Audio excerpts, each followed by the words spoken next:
Hello friends, welcome to our channel. Today we're going to take a look at another horrible case with you. The case of Ariel Castro. Ariel Castro was born in 1960 on July 10th in the city of Yauco in Puerto Rico. Ariel was the third child in a poor family of 4 children, including parents Liliana Rodriguez and Pedro Castro, and sisters O'Neill, Pedro, and older sister Bonita. Ariel's family barely made ends meet and his parents were constantly arguing. Before Ariel went to school, his parents divorced.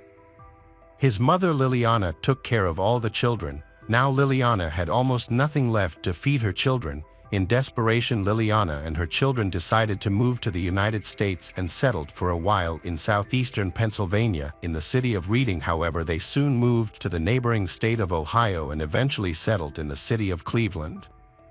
Soon after, Ariel's father Pedro Castro also moved to Cleveland with his new wife and their children. Pedro Castro lived near Liliana and her children. Liliana later married, and Ariel soon had 4 more siblings. Ariel attended Lincoln West High School in Cleveland, graduating in 1978. In addition, Ariel also studied music and attended church regularly with her mother and siblings in a traditional Catholic family. As a teenager, Ariel met a young girl named Grimilda Figueroa, who lived next door to Castro. The two became friends while attending school, and Ariel and Grimilda later began dating. After saving money, Ariel and Grimilda decided to move to a house on Seymour Avenue in southwest Cleveland. The 2-story, 1,300 square foot house was built in 1890 and has been remodeled several times. Inside, there are 4 bedrooms, a dining room, a bathroom, and a spacious basement. However, since moving into the new house, Ariel regularly beats Grimilda and humiliates her morally and physically. Grimilda is still naive at this time and thinks that the situation will improve after the wedding and the birth of the child. However, as time goes by, the situation only gets worse. Grimilda tries not to let anyone know about the terrible things that are happening in her life. Grimilda hides her injuries under her clothes and makes up excuses for the injuries that cannot be hidden.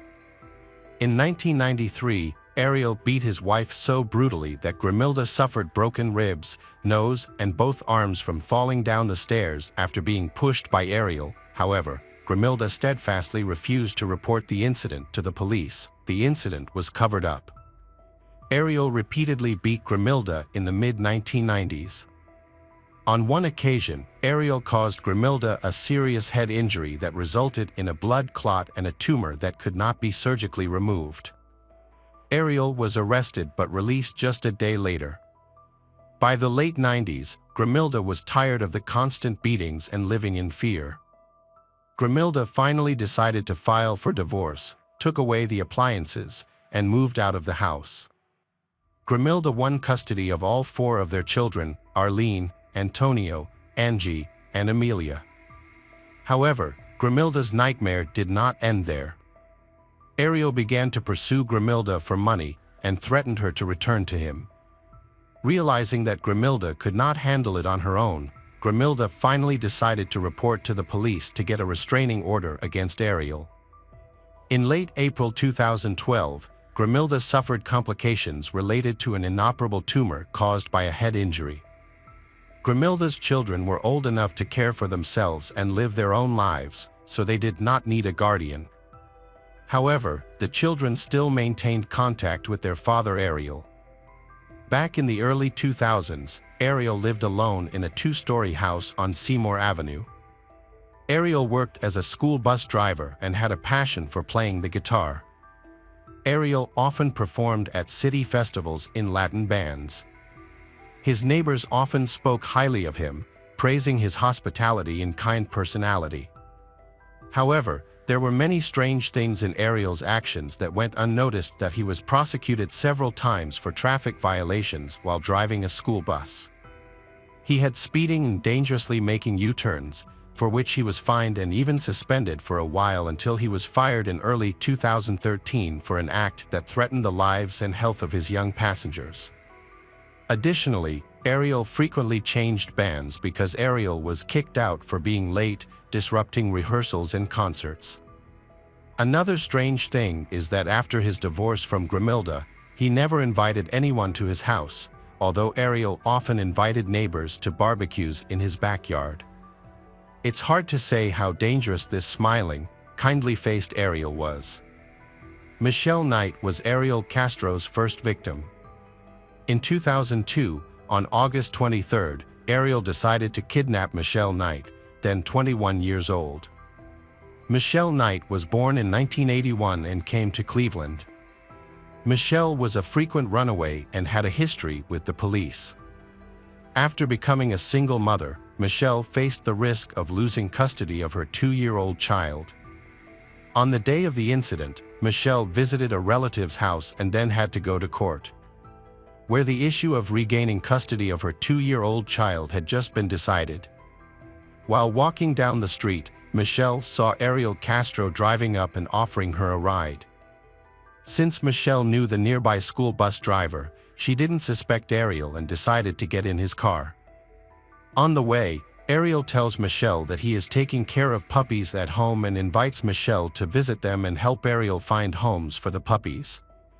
Michelle agrees, but as soon as she enters Ariel's house, he changes completely. Ariel becomes violent and begins hitting Michelle repeatedly. Ariel then chains her up and takes her to the basement. Over the next few days, Ariel starved Michelle and denied her water. Michelle endured constant beatings and abuse. She could not even get up and had to beg Ariel to let her go, promising not to tell anyone about it. When Michelle's mother reported her daughter missing to the police, for years the police did not prioritize the case and allocated limited resources to the investigation. Michelle's family searched for the girl themselves by contacting neighbors, friends, and concerned people. They also asked for help from Ariel, who helped post flyers around the city with Michelle's picture. However, no one knew that Michelle was being held in Ariel's basement. Ariel's second character was Amanda Berry. This girl was kidnapped in the spring of 2003. Amanda was a young girl who lived near Ariel and worked at a local restaurant. She was born on April 22, 1986 and was about to celebrate her 17th birthday. However, on April 21, 2003, Amanda mysteriously disappeared. After her shift, Amanda called home and told her sister that she would be home soon. As Amanda left the restaurant and headed to the bus stop, Ariel drove up to her and offered to give Amanda a ride home. Amanda accepted. Amanda knew Ariel's son because they had been in the same class for many years. So Amanda trusted Ariel and agreed to go with him. However, Ariel lied to her along the way, saying that Ariel needed help. When Amanda entered Ariel's house, Amanda was trapped. Ariel raped her in public, then took Amanda to the basement. There, she met Michelle, who had been kidnapped and held captive for months. Amanda was also attacked, abused, and starved for days until Amanda's body was too weak to resist. A massive search was launched after Amanda went missing.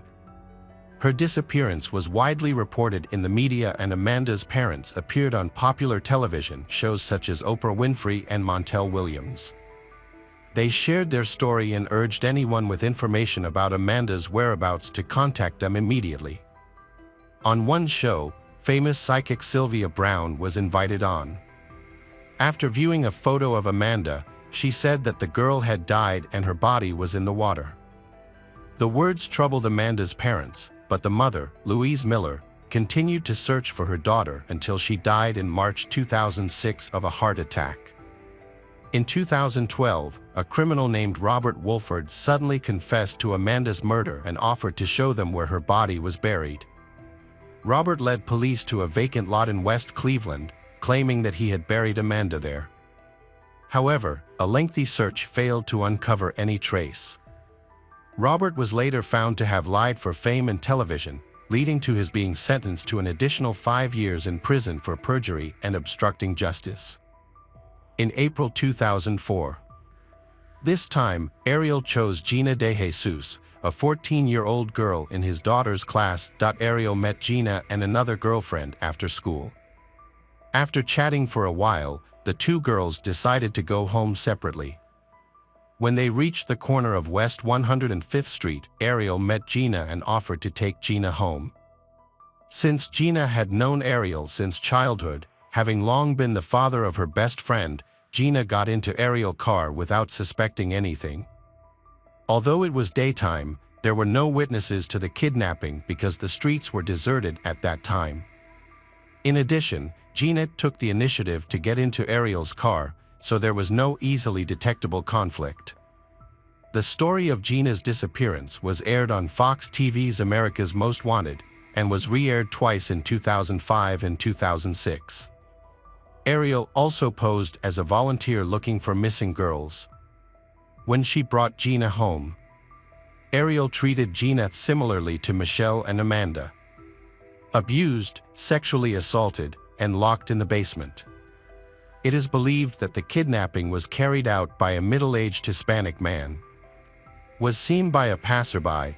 There was even a sketch that looked very similar to Ariel. During the 10 years of their captivity, Ariel constantly abused her victims.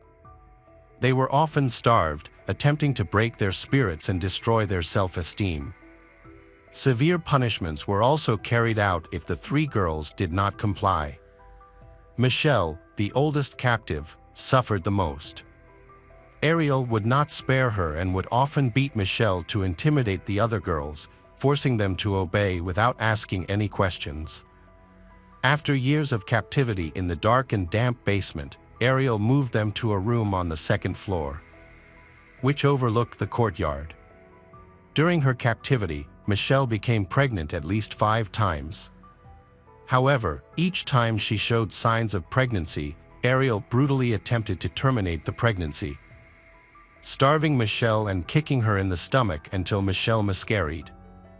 After one brutal torture, Michelle almost died from severe blood loss. Despite this, Ariel remained completely indifferent and refused to let her call a rescue vehicle. The girls were not allowed to bathe more than once a week. To use the toilet, they had only a bucket of water, which Ariel rarely emptied. Ariel only fed the girls once a day but constantly beat and abused them. One day, Ariel gives the girls a puppy, but a week later, Ariel brutally kills the dog in front of them as punishment for Michelle's disobedience. Gina, in 2006, Amanda realizes she is pregnant and is horrified by the image of Ariel beating her to induce a miscarriage. Ariel this time let Amanda get pregnant and give birth. In preparation for the birth, he bought a special inflatable float. In December 2006, Amanda gave birth to a daughter named Jocelyn. Although the baby was born weak, she was lucky to survive. As Jocelyn grew older, the girls began to care for her and create a close environment for her. This helped them temporarily forget the difficult situation they were in. Ariel also changed significantly after having his daughters. Ariel began giving the 3 girls he kidnapped small gifts and sometimes letting them out into the yard with Jocelyn, but always under close supervision. Jocelyn was developing well, speaking clearly, and being taught to read, write, and count by her mother. Outwardly, she appeared healthy, well cared for and well fed. Despite being imprisoned for years under Ariel's relentless control, the victims attempted to escape many times, but each time they were brutally punished, but the girls never gave up hope. However, on May 6, 2013, Ariel left the house and forgot to lock one of the interior doors. This gave Amanda an opportunity. She left the room and went to the window that looked out onto the street. When Amanda saw a neighbor walking past the house, Amanda began banging and screaming at the window. A man heard a strange noise and stopped, thinking someone needed help. Another neighbor also heard the screams and decided to call emergency services. While waiting for the police to arrive, the men broke the lock on the front door and helped Amanda and her young daughter escape. When the police arrived, Amanda told them that her name was Amanda Berry and that she had been kidnapped 10 years ago. Amanda also said that 2 other kidnapped girls were being held in a house, in other apartments. All 3 were rescued and taken to hospital the same day. Amanda, her younger daughter Jocelyn, and Gina were not in critical condition, but Michelle had suffered severe physical and mental damage from the constant abuse. Michelle lost hearing in one ear and almost lost sight in her left eye. Many of Michelle's bones were bent and would not heal, requiring plastic surgery to restore the shape of her disfigured face. After the trauma and forced abortion, Michelle was unable to have children. When police received a report of 3 missing girls and a baby found in Ariel's home, Ariel Castro was arrested in a McDonald's parking lot just an hour later. Ariel's brothers, O'Neill and Pedro, were also arrested on suspicion of involvement, as they had been frequent visitors to Ariel's home. However, they were quickly released due to lack of evidence linking them to the case, as the victims had confirmed. Ariel was charged with forcible kidnapping, assault, battery, forcible confinement, cruelty, and taking the life of an unborn child. Ariel could have received a common law conviction. However, the prosecution required a death sentence. Ariel agreed to cooperate with the investigation and pleaded guilty. Ariel would recount all the events that took place in his home. In return, he would not be sentenced to death but instead to life in prison. Surprisingly, Ariel recalls in great detail the days of kidnapping the girls and bringing them into his home. Ariel recounted all the torture and abuse he had inflicted on his victims, but blamed the girls for unwittingly agreeing to get into Ariel's car and condemned himself to such a fate. On August 1, 2013, Ariel was sentenced to life in prison without the possibility of parole. On July 9, 2013, Michelle Knight, Amanda Berry, and Gina De Jesus began a new life after being released from the Insanity's custody. After his conviction, Ariel was transferred to a rehabilitation center in Orient, Ohio, where he was closely monitored. However, on September 3, 2013, Ariel was found dead in his cell. At the time, Ariel was 53 years old. Ariel Castro's family members have apologized to the victims and their families.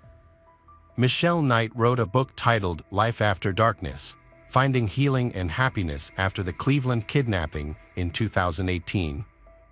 Gina De Jesus also published a memoir titled Hope, a memoir of survival in Cleveland. There are also multiple documentary projects and 2 feature films about the terrifying kidnapping mission.